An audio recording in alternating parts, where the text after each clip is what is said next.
Hola a todos, ¿cómo estáis? Bueno, pues vamos con nuestra entrevista de la semana en el podcast Finet Talks, en el que ya sabéis que siempre tenemos un invitado de excepción que nos ayuda a entender lo que está pasando. Y dejadme que presente al que tenemos hoy, Óscar Vara. ¿Qué tal? ¿Cómo estás? Hola, ¿qué tal? Buenas Os- tardes. Óscar, que tiene un pedazo de canal en YouTube que tenéis que seguir para estar al día de lo que sucede en el mundo geopolítico y económico. Yo creo ya con más de 110.000 suscriptores, me Sí, sí, sí, parece. ya vamos para los 115.000. Dentro de poco Están el a punto de millón, caer. dentro de poco... Hombre, yo quiero la otra placa, ¿eh? Ya tengo la de plata, yo quiero la otra placa.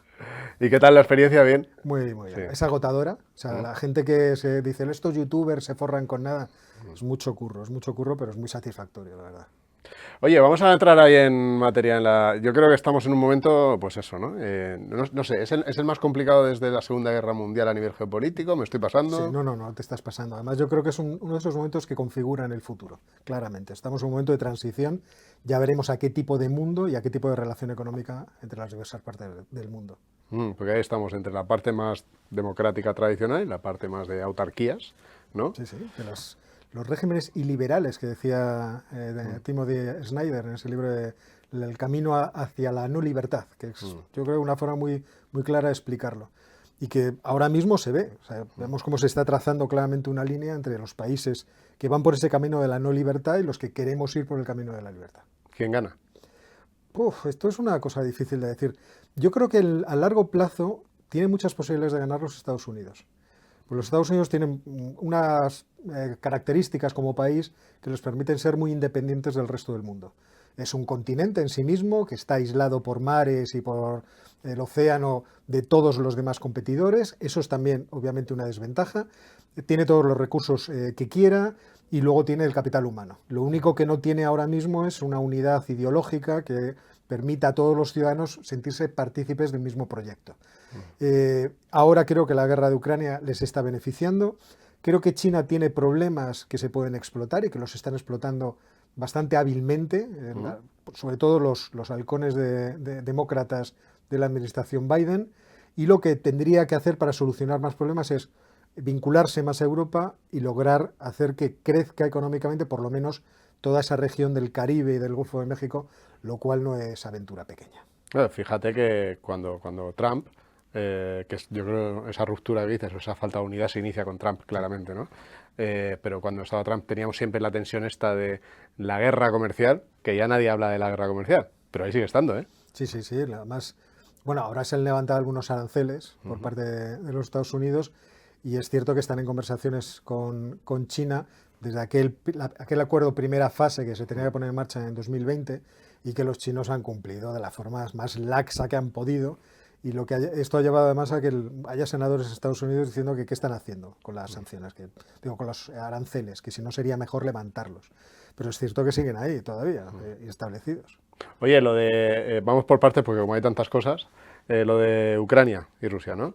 ¿En qué fase está? Yo tengo la sensación, no soy nada experto en el tema más geopolítico, pero yo tengo la sensación de lo que pasó en Odessa y luego tuvimos ahí unos años de conflicto estancado y guerra estancada. No sé si va a pasar ahora lo mismo, si piensas tú que podemos estar en un punto parecido.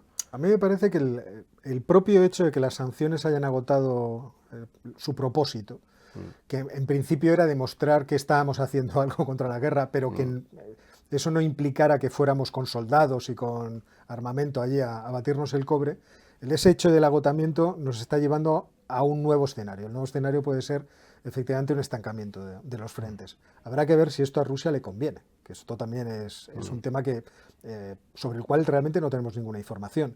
Pero no sería raro que la visita que están ahora por realizar los líderes europeos, Macron y Scholz, sobre todo Scholz, el canciller alemán que está un poco de perfil, tratando de no estar muy involucrado en las grandes decisiones, presionen a Zelensky para que acepte algún tipo de alto el fuego e incluso una línea de demarcación, como si esto fuera la península de Corea. Pues a partir de este lado lo va a regir uno u otro, nadie reconoce derechos a nadie, pero tomamos esta situación como una situación de facto. Y yo creo que es más o menos el escenario al que nos estamos dirigiendo ahora. Sí, porque al final la clave ahí es qué pasa con la inflación, ¿no? Estamos viendo... lo primero, antes de eso, ¿a ti te parece que ha sido buena la estrategia de simplemente jugar con las sanciones y no ir más allá? Vamos a ver, esto es muy difícil de decir, porque ¿a quién le hubiera gustado una guerra en Europa? O sea, el planteamiento de inicio hubiera sido advertirle a Rusia de que si entraban con tropas en Ucrania, nosotros hubiéramos entrado con tropas. Y eso a dónde nos hubiera llevado. Pero esta hubiera sido la única alternativa para detener, a priori, quiero decir, antes de que empezara el propio conflicto. Una vez que empieza, ¿cuáles son las opciones que tienes? Armar a Ucrania. Pero al principio nosotros teníamos mucho miedo, porque Rusia había puesto sobre la mesa dos elementos que son incontestables, las bombas atómicas y los misiles hipersónicos. O sea, yo tengo bombas atómicas y te las puedo colar en minutos en tu casa. Y además, si te lanzo uno, eso es iniciar una guerra nuclear, porque se produce lo que se llama la incertidumbre de la ojiva. Te lanzo algo que va a una gran velocidad y tú no tienes tiempo para saber qué va dentro de ese cohete. Con lo cual, tu única respuesta posible es te mando un cohete nuclear. Como no sé lo que me estás mandando. Entonces, en ese primer momento, lo razonable parecía que eran las sanciones. Pero hubo un optimismo, a mí me parece un poco superlativo, ¿no? De los primeros días de la invasión, a mí me preguntaban en televisión, por las declaraciones que había hecho el ministro de Finanzas francés, la economía rusa se va a desplomar. Las economías no se desploman en general, o sea, decaen, perecen lentamente, porque se van agotando, pero tú tienes siempre agentes económicos que tienen que satisfacer necesidades y otros que van a intentar que esas necesidades se satisfagan. Y el ingenio, la gente poniéndose en marcha es una fuerza, todos lo sabemos, muy potente. Claro. Entonces, hombre, no, caerse no se va a caer. Y las sanciones además estaban destinadas primero a golpear el sistema financiero y luego la capacidad productiva. Todos sabemos que las sanciones por el lado financiero no van a funcionar porque no afectaban a los hidrocarburos. Y las otras son de largo plazo. Con lo cual, hombre, es difícil decirlo. Ahora estamos, yo creo, en la estrategia correcta. Vamos a revaluar las sanciones económicas y vamos a darle armas. Ya le hemos perdido el miedo a la ojiva nuclear, al misil hipersónico, porque sabemos que Vladimir no lo va a hacer y su ejército ha demostrado ser un poco Pancho Villa en algunas cosas, además de forma muy grave para los expertos militares. Entonces ahora hay que darles armas, armas que se batan el cobre hasta que llegue a un punto que todos acepten como las tablas. Y a partir de ahí que negocien. Pero yo a dormir tranquilo de que no apretan el botón nuclear, ¿me puedo ir? Yo creo que sí. Vamos a ver, o sea, que si te dijera que no y nos tiraran una bomba atómica, igual, ¿no? Tampoco íbamos... Pero yo creo que a nadie, no está ni el interés de nadie. O sea, tenemos mucho más peligro de que un día un arma nuclear sucia caiga en manos de un grupo terrorista. O de que un país pequeño se haga con un arma nuclear como Corea del Norte y no tenga un padrino cerca. O sea, esos son realmente los... Porque cuando las gestionan los grandes países, realmente están más o menos en buenas manos. O sea, hay que decirlo, porque al final lo que se ha pasado en las elecciones, no sé si el efecto ha sido el que se buscaba o directamente se buscaba llegar a una situación así, pero lo que tenemos todavía es la inflación totalmente disparada, lo que tenemos todavía es el petróleo en máximo, máximo fue por encima de 130, pero está por encima de 120. ¿Cuánto podemos aguantar así? Hombre, lo que habría de preguntarse es cuánto pueden los ciudadanos aguantar una situación que ha sido provocada por una decisión política. Porque los hidrocarburos en principio no se iban a tocar y luego empezaron a aparecer sanciones alrededor de los hidrocarburos que sin prohibir su venta, o sea, su adquisición, mejor dicho, sí perjudicaban mucho su tráfico, su comercio. O sea, voy a imponer restricciones a las navieras, a empresas de seguros, de tal forma que los que quieran traer el petróleo desde Rusia digan, oye, a ver si estoy cometiendo alguna cosa y me cae una multa del copón. Entonces, eso es lo que ha producido un retraimiento en el mercado y que Rusia se haya visto en grandes dificultades para sacar el producto.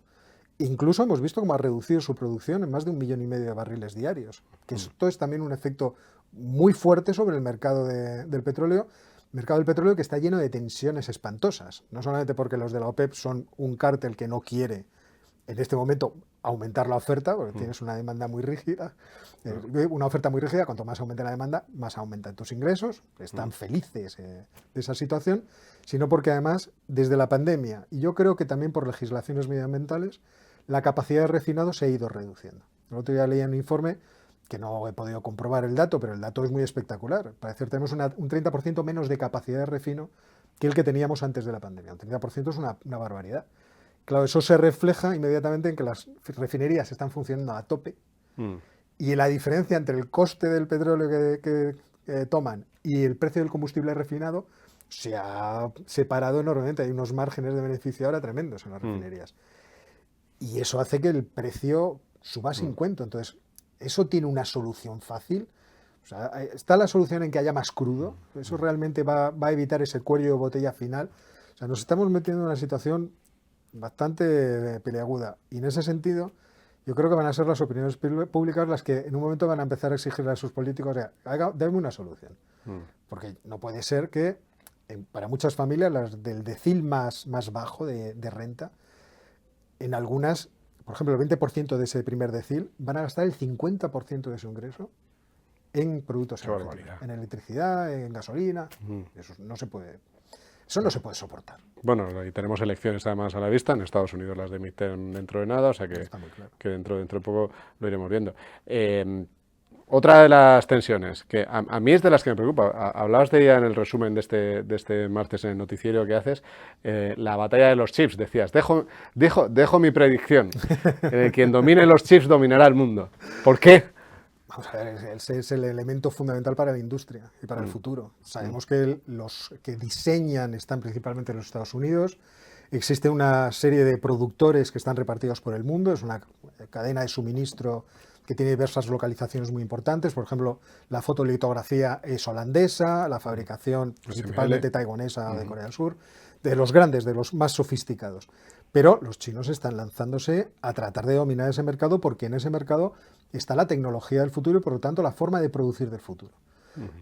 Lo que yo contaba esta mañana es un dato yo creo muy relevante. El año pasado se incrementaron las compras de la maquinaria necesaria para hacer los microchips y no sé si también esto incluye las máquinas de fotolitografía, que son, como digo, por ahora está monopolizado por una empresa holandesa, un 58%. O sea, se están lanzando como leones en ese asunto, porque si tienen independencia en esa tecnología podrán producir todos los avances tecnológicos necesarios, ya sean civiles o militares, que puedan hacerle competencia completa a los Estados Unidos. Y esa es la pugna del futuro. Estados Unidos y China creciendo como grandes potencias, tratando de dominar toda la región del Indo-Pacífico. Pero China tiene una ventaja sobre los Estados Unidos, y es que está conectada por tierra con un continente inmenso que es el continente euroasiático. De ahí su plan de la ruta de la seda, de conectar por tierra sus principales capitales con las principales capitales europeas. La Unión Europea es el mayor comprador del mundo, y también por mar. Los Estados Unidos en ese aislamiento, yo te decía antes que tiene una dificultad, y la dificultad es que si no tienes masa crítica de otros países con los que comerciar, el comercio es colaboración, vas a tener difícil crecer. China tiene en todo el sudeste asiático la mitad de la población del mundo. La ASEAN son 600 millones de habitantes. Tiene Japón, que aunque reduzca población sigue siendo muy importante. Corea del Sur, Australia y Nueva Zelanda. O sea, ahí tienen un negocio tremendo. Y encima poderse conectar con Europa. Ahí estamos en una teoría geopolítica muy vieja, la de Halford Mackinder, quien domine Euroasia dominará el mundo. Pues en ese dominar los microprocesadores creo yo que son un elemento esencial. ¿Y cuál es el papel que juega aquí Taiwán? Porque yo al principio, cuando empezamos con la invasión de Ucrania, había gente que decía que igual era el laboratorio para ver cómo reaccionaba Occidente a una posible invasión por parte de China, ¿no? Bueno, está claro que China está aprendiendo muchas lecciones muy valiosas de la invasión de Ucrania en relación con Taiwán. Todos sabemos que después de la guerra civil en China y del final de esta en 1948, pues China queda dividida entre los del Partido Nacionalista, el Kuomintang, que se refugian en Taiwán, y el Partido Comunista, que domina toda la China continental. Desde ese punto de vista, las dos Chinas defienden que son la China auténtica. O sea, cuando China continental dice yo no renuncio a la unidad territorial y Taiwán es mío, los taiwaneses podrían decir yo tampoco renuncio, el continente es mío. Lógicamente la desproporción de fuerzas a todos nos hace gracia, pero es más o menos este el asunto. Por otra parte, dentro de la estrategia de los Estados Unidos es especialmente importante la cadena de islas que rodea toda la costa china y que en cierto modo encierra a China, y que está formada por la isla de Sajalín y todas las islas Kuriles y el archipiélago japonés, después Taiwán. Y desde ahí nos podemos ir hasta las islas de Filipinas. Entonces esa primera isla, esa primera cadena, puede ser una forma de contener el expansionismo marítimo y el comercio incluso de China. Por eso China quiere tener la mayor armada y ahora quiere tener acuerdos con países del Pacífico, con islas del Pacífico que están fuera de esa cadena de islas, para poder sortear esa dificultad. Y por lo mismo los Estados Unidos están tratando de llegar a acuerdos comerciales muy laxos, pero muy de confianza, con todos los países de la ASEAN, con Tailandia especialmente, que son muy amiguitos. Japón ha llegado a un acuerdo recientemente con Camboya, que es una cosa a mí me parece que hay que echarle un ojo más en detalle, porque Camboya ha estado siempre dentro de la esfera china, que son muy interesantes, porque esos países se están dando cuenta de que el crecimiento de China les puede absorber, y no quieren mantener su independencia. Y entonces los Estados Unidos son una potencia alejada, les va a facilitar eso. Oye, yo que estoy lejos te facilito que tengas fuerza. Acuerdos comerciales, armas si es necesario. Pero la fortaleza de Taiwán en el mundo de los microchips tiene peso ahí, Sí. Taiwán se ha convertido en un centro de producción de microchips que es fundamental. El otro día un economista chino hacía una declaración realmente aterradora. Decía que era el momento de invadir Taiwán precisamente para hacerse con TSMC. TSMC es la clave. En cuanto la tengamos antes podremos tener independencia en la producción del microchip. Por eso también se está sacando producción de Taiwán a los Estados Unidos. Ya hay proyectos de invertir, tanto por Samsung, pero por TSMC, en factorías de microprocesadores dentro de los Estados Unidos. Oye, la otra que nos falta es todo el tema de alimentos, ¿no? Porque, bueno, también hay declaraciones cada día más altisonantes respecto a lo que puede pasar si se agrava la situación en Rusia y Ucrania. ¿Cómo lo ves tú? Hay mi opinión, hay dos patas. Una pata es obviamente el propio alimento, cómo se saca el cereal de Ucrania y cómo estar modulando la exportación de cereal Rusia. Rusia está modulando, está dando premios, está ayudando a unos y no a otros. El cereal de Rusia, de Ucrania, están ahora en conversaciones las Naciones Unidas con Rusia y con otras potencias para ver si lo pueden sacar. Rusia lo que pide es, primero, garantías de que no se sancionará a las empresas que puedan exportarlo. Porque es verdad que nosotros hemos puesto parte del problema al establecer sanciones al transporte de ciertos productos, pero luego está el problema del desminado de los puertos, que lógicamente los ucranianos no se fían de Rusia. O sea, yo te quito las minas y que me garantiza que no entras a una Odessa y te la quedas. Entonces ya no tengo costa y ¿por dónde saco yo en el futuro nada? Claro. Y Rusia además está atacando la ciudad de Mykolaiv, que está en la desembocadura del río Dniester, el Dnieper, perdón, que es uno de los puertos principales para la exportación del cereal para Ucrania, y además está bombardeando silos, o sea, no con misiles de precisión. O sea, que esto no es... Por otra parte está el asunto de las sanciones de los fertilizantes, que han aumentado el precio de los fertilizantes por todas partes y que también van a afectar a la productividad de las cosechas. Entonces, solucionar todos esos problemas no es fácil. Las sanciones es lo que está ahora en negociación. Lo de sacar el cereal ya veremos si se puede llegar a un acuerdo para el desminado y todas estas cuestiones. Y luego también habrá que ver si terceros países que pueden verse afectados, sobre todo países africanos, Egipto, Sudán, estoy pensando en esos dos porque tienen posibilidad de interrumpir o por lo menos obstaculizar el tráfico de petróleo en el Canal de Suez y en el Mar Rojo. No entrarían también en esta puja y dirían a los rusos, oye, vamos a llevarnos todos bien. Los rusos el otro día leí, lo que pasa es que no sé hasta qué punto esto está avanzando, que están tratando de buscar una ruta por el Caspio, yendo a Irán y luego desde Irán sacarlo al puerto de Chabahar, que está ya en el Índico. Es un puerto que está muy cerca de la frontera con Pakistán, donde querían hacer los chinos el puerto de Gwadar y que les está saliendo todo muy mal. Y no sé si también están pensando que, oye, me quieren obstaculizar el paso por Suez, porque ahora mismo están enviando grandes cantidades de petróleo a India y a China a través del Canal de Suez. Todo el petróleo que pueden sacar del Mar Negro, del Báltico y de los Urales. O sea, es el siberiano, dando toda la vuelta a Escandinavia. O sea, que el asunto de los alimentos es un asunto muy serio. Es muy serio, nos puede poner a todos en graves dificultades, pero sobre todo a los países africanos. Y ahí hay una derivada adicional. Rusia entró con sus mercenarios del grupo Wagner en Mali, desplazando en gran medida a los franceses. La junta que gobierna Mali, que es una junta golpista, ya les ha dicho a los franceses que se vayan de allí. Y Mali tiene una gran frontera con Argelia. Argelia es un país que siempre ha estado tradicionalmente en la órbita de Rusia. Con los problemas que tenemos ahora con Argelia, claro, todo eso facilitará la migración, hacer más rutas migratorias, no sé, son preguntas que uno no tiene respuestas, pero en fin, son inquietantes, porque ves un diseño, de cierto modo, en muchas de estas cosas. A mí lo que me pasó con Argelia es que era, como dices, ¿no? Europa está preocupadísima por todo lo que tiene que ver con el gas, pero España tiene ese punto de conexión que le suaviza, y de pronto se ha complicado tanto la situación con Argelia, que donde el punto que tenía yo de relativa tranquilidad, lo he perdido. Acuérdate la noche que supimos el cambio de decisión, que cuando publicaron los marroquíes extractos de la carta de Pedro Sánchez, el diario, creo que fue El Español, escribió un artículo en el que había allí una especie de diseño maravilloso y perfecto en el cual España se convertía en un hub gasístico. Argelia era el proveedor que iba a sustituir a Rusia, iba a proveer a través de Italia y de España, y parecía como si todo hubiera estado ya hablado. Pero a medida que han ido avanzando los acontecimientos, no había nada hablado, no hemos conseguido nada de Marruecos, o sea, no acabamos de ver qué hemos ganado en este juego.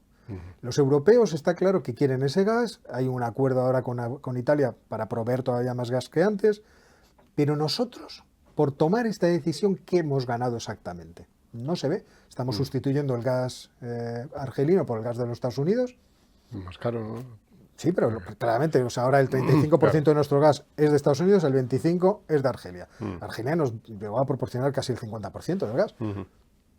¿Y exactamente qué hemos ganado? Nos han reconocido los marroquíes que Ceuta y Melilla es nuestra para siempre. Hemos solucionado el problema de la zona económica especial que declaró unilateralmente en Marruecos y que toma parte de las aguas de Canarias, donde sabemos que hay bolsas petrolíferas, etcétera, etcétera. No sabemos nada. Es verdad que hay una ley por la cual no podemos ni prospeccionar ni extraer hidrocarburos en España. También es una cosa que, en mi opinión, tal vez habría que hacerse y mirar, pero esto es lo que a mí me tiene absolutamente desconcertado. Bueno, y ya que hablamos de sensaciones, y para terminar ya, porque lamentablemente me quedaría 3 horas hablando contigo, pero lamentablemente tenemos tiempo restringido, como inversor, que imagino que tendrás también tus inversiones y tus cositas, de todos estos riesgos que hemos hablado, ¿cuál es el que dices, ay, este? Hemos hablado de los tipos de interés, fíjate, que la subida y lo que puede suponer para la deuda periférica y demás. No, yo soy muy mal inversor, o sea, a mí nunca habría que hacerme caso, tengo con mis cosas y de vez en cuando hago una operación inteligente, pero no soy un buen inversor, nunca he tenido una estrategia, en eso sí, porque no he tenido tiempo. O sea, entiendo que invertir es algo lo suficientemente serio como para tomárselo muy en serio, es decir, sentarse y decir, esto necesita una estrategia, también una posición vital respecto de cómo te vas a tomar las cosas. Entonces, yo eso nunca he sido mucho. Sí, pero de lo que tengas, el momento histórico, sí. a mí lo que me preocupa ahora, y me preocupa enormemente, son los tipos de interés, obviamente, que además está ligado al problema de la inflación. Y me preocupan no tanto los Estados Unidos, que ellos verán cómo son, ellos, aparentemente su problema es más de demanda y van a ir a cuchillo a cortarla, sino me preocupa desde nuestro punto de vista que tenemos grandes volúmenes de deuda y, como les explico yo a mis alumnos siempre, la deuda es como la osteoporosis. Tú no puedes no sentirla, pero un día te echas a correr y el hueso se casca. Y de repente descubres que tenías ahí un mal que habías ido acumulando y que te produce una gran debilidad. Ahora mismo estamos viendo cómo sube el tipo de interés del bono a 10 años en España. Ha pasado del 0,34 a casi el 3 o al 3, seguramente ya estará por encima del 3. Y eso implica que en el servicio de la deuda, el pago de intereses de la deuda pública, cada vez vamos a pagar más. Funcas estimaba que cada 100 puntos básicos, de 6.000 a 8.000 millones de euros, pues que se calcule, hemos subido 2,70, pues que se calcule, y eso se va a añadir a que tenemos un déficit primario estructural de más o menos el 4%, gastamos más de lo que ingresamos siempre. O sea, no es que tengamos un presupuesto equilibrado cíclicamente, no. Gastamos de forma... Además es verdad que por las crisis que hemos tenido pues había que gastar. El recuperar la posición de deuda respecto de Producto Interior Bruto vamos a tardar quizá 10 años en volver a bajarla al 100%, según todos los análisis que han hecho la IREF, el Banco de España. Yo no veo que haya una voluntad por parte de los políticos de llegar a un acuerdo de largo plazo. Y por otra parte tenemos una posición demográfica muy peligrosa porque envejecemos y va a haber una contracción de la fuerza de trabajo. Entonces, si sumas todo eso, en términos de gasto público, no te digo ya en otros términos, el crecimiento de las necesidades de financiación de España van a debilitar mucho la posibilidad de crecimiento del país. Y a mí eso sí que me preocupa enormemente. Me preocupa a corto plazo, pero me preocupa mucho más a medio y largo plazo. Bueno, pues vamos a ver cómo salimos de esta, porque no hay soluciones fáciles en la mayoría de las cosas que hemos comentado, ¿verdad? Decía un profesor mío, que era un sabio absoluto, doctor en filosofía, en economía y en física, en ciencias físicas, en la crisis de 2008 nos decía, tengo la solución a la crisis.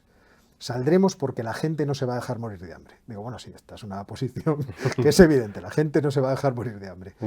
Pero ya veremos las dificultades. Claro, nos buscamos la vida, como decías antes, claro, pero pues es verdad que estamos en una época, como bien decías al principio, pues inquietante, ¿no? Respecto a... Óscar, ha sido un gusto tenerte aquí y charlar este ratito. Muchas gracias por invitarme. Nada, muchas gracias a ti por estar, en 25 minutos hacernos este dibujo de cómo está el mundo y de cómo piensas tú que va a evolucionar. Ya sabéis que a Óscar le podéis seguir en su canal en YouTube. Más de 110.000, pues si le seguís todos ya más de 120.000, así que corriendo ahí a seguir, porque el podcast, bueno, ya son unos escuchantes en el podcast, o sea que fantástico. Si todos cumplen y van y te siguen, bueno, y en el canal de YouTube nuestro también, por supuesto, que ahí lo tenéis. Así que nada, muchísimas gracias, Óscar. Muchas gracias. Muchísimas gracias a los que habéis seguido esta conversación. Dejadnos vuestras opiniones, ¿qué es lo que más os inquieta a vosotros? ¿Qué es los Rusia, Taiwán, la situación de España y de la deuda del BCE? Bueno, dejadnoslo en los comentarios, por supuesto, dejadnos un like si os ha gustado esta conversación. Muchísimas gracias a todos, nos vemos en la siguiente entrevista o en el siguiente directo Finect.